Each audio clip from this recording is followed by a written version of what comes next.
আর আমি বানাবো chicken sandwich. Sandwich বানানোর জন্য প্রথমে আমি একটু বাটার দিয়ে দিচ্ছি, তারপর এর মধ্যে দিয়ে দেবো একটু সাদা তেল। তেলটা গরম হয়ে এসেছে, তো এর মধ্যে রসুন আদা এগুলো দিয়ে দেবো।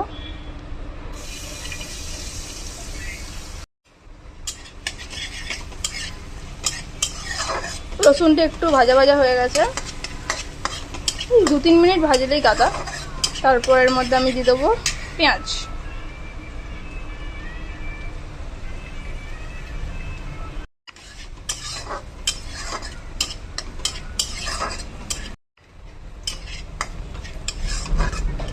এবারে দিয়ে দেবো ক্যাপসিকাম।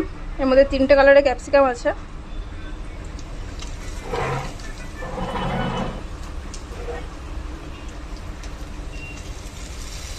আমার খুব একটা ক্যাপসিকাম পছন্দ না, বাট কিছু করার নেই, খেতে টেস্ট তো লাগবে ক্যাপসিকাম দিয়ে। একটু নুনও দিয়ে দিচ্ছি।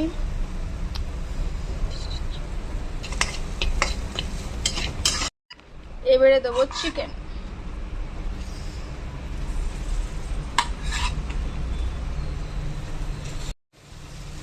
এবার দিচ্ছি এর মধ্যে আমি একটু গোলমরিচ গুঁড়ো।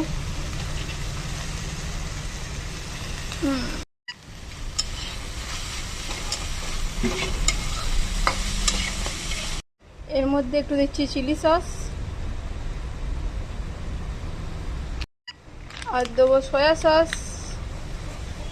এটা আমি ডার্ক সয়া সস দিচ্ছি,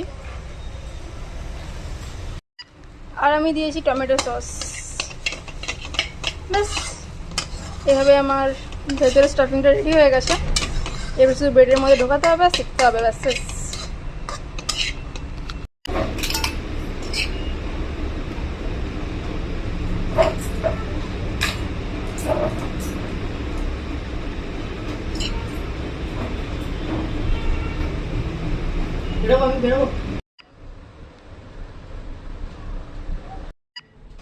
এই তো আমার ব্রেডগুলো রেডি হয়ে গেছে, আর এখানে বাটার আর তেল আমি মিক্স করে রেখেছি, এটা দিয়েই করব।